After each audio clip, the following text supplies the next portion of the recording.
welcome our next presenter. Got your attention? George Bradford, my hero, Jim Lovell.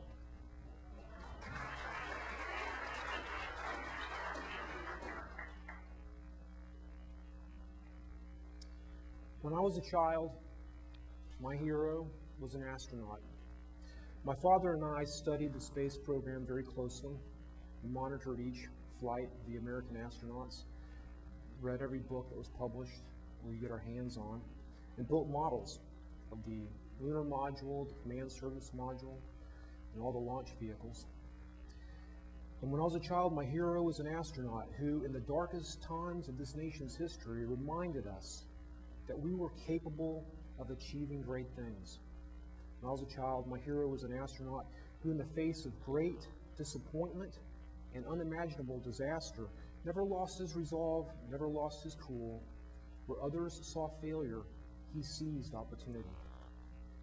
1968. 1968 could have been the worst year in this nation's history. In many ways, 1968 was the worst year in this nation's history. April 4 of 1968, Memphis, Tennessee, the Reverend Dr. Martin Luther King Jr. was assassinated.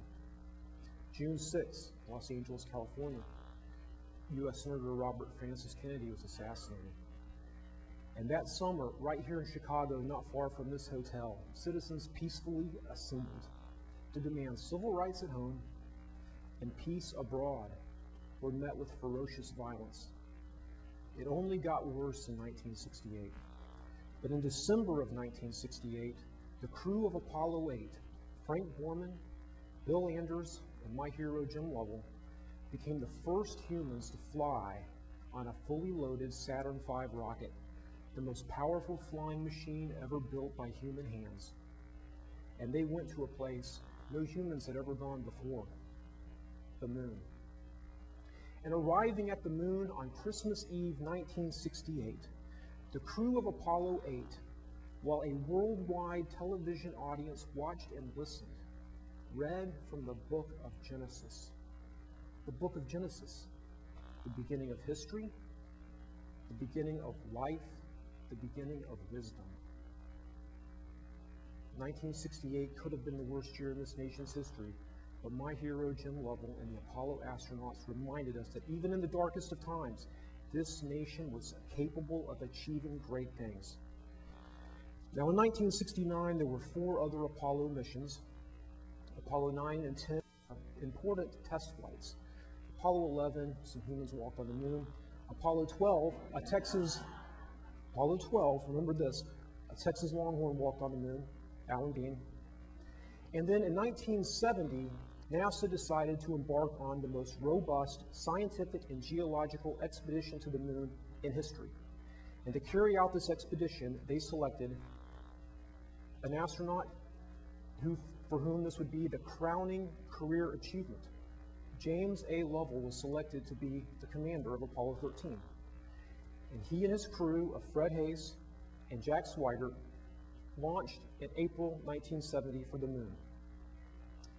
En route to the moon, disaster struck.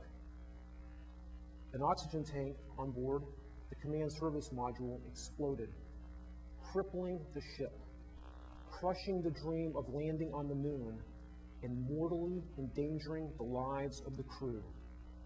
In the face of this disaster and this unimaginable disappointment, my hero, James Lovell, did not waver, he didn't panic or lose his resolve.